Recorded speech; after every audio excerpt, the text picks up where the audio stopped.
warning concerning Chernobyl.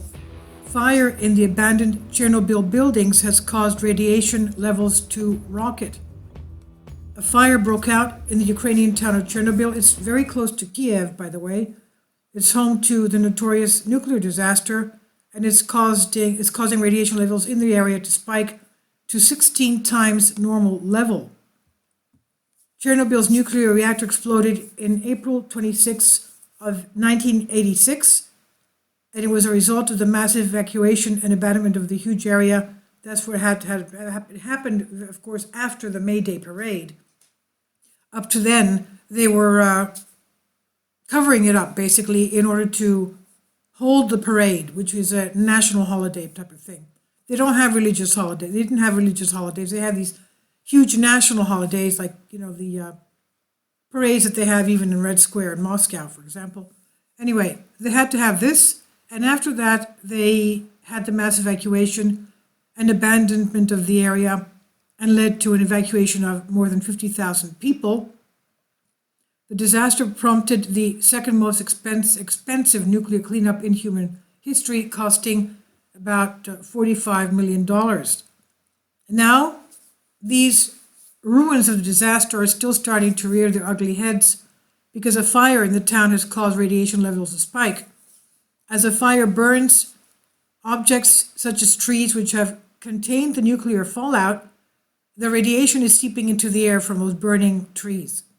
Igor Firsov, who is the head of Ukraine's Ecological Inspection Service, wrote in Facebook, he said, "There is bad news. In the center of the fire, radiation is above normal." He says, as you can see, the readings of the Geiger counters are 2.3 when the normal is 0.14. But this is only within the area of the fire breakout. With radiation levels beginning to creep up, residents of the Ukraine capital, Kiev, which is only 60 miles south of Chernobyl, are worried. Mr. Firsov said there's nothing for those in the capital to worry about. He said you don't have to be afraid of opening your windows and airing out your home during quarantine. Police have arrested a 27-year-old man from the area who told authorities that he started the blaze for fun, quote unquote, if it's at all possible. For fun, with the town of Chernobyl being largely abandoned by humans, nature, of course, has reclaimed the area. They have wild boars, wild wolves, often spotted roaming in the area in the deserted streets. The forest fires are still common in the region, according to Mr. Firsov. He said the problem of setting fires to grass by careless citizens in spring and autumn has long been a very acute problem for us. He says every year we see the same picture. Fields, reeds, forests burn in all regions.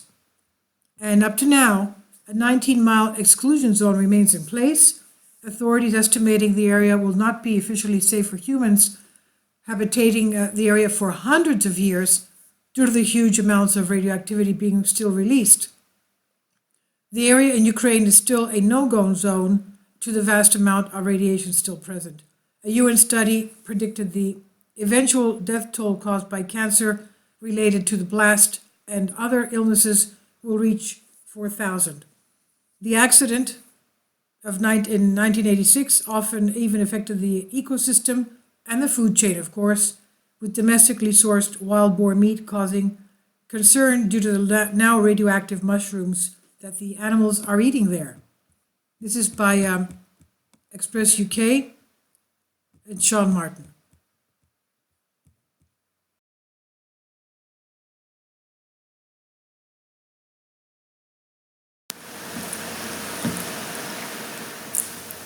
If you'd like to join me on my Patreon account, you will hear content not covered by mainstream media.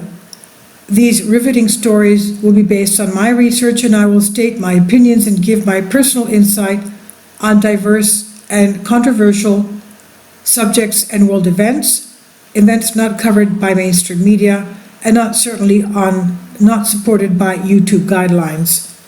So whatever I have on my Patreon, most of those will not be on my YouTube channel. Please consider becoming a member today. More of the most significant and important videos will be on my Patreon channel. Your support helps me to continue my research and keeps this YouTube channel alive.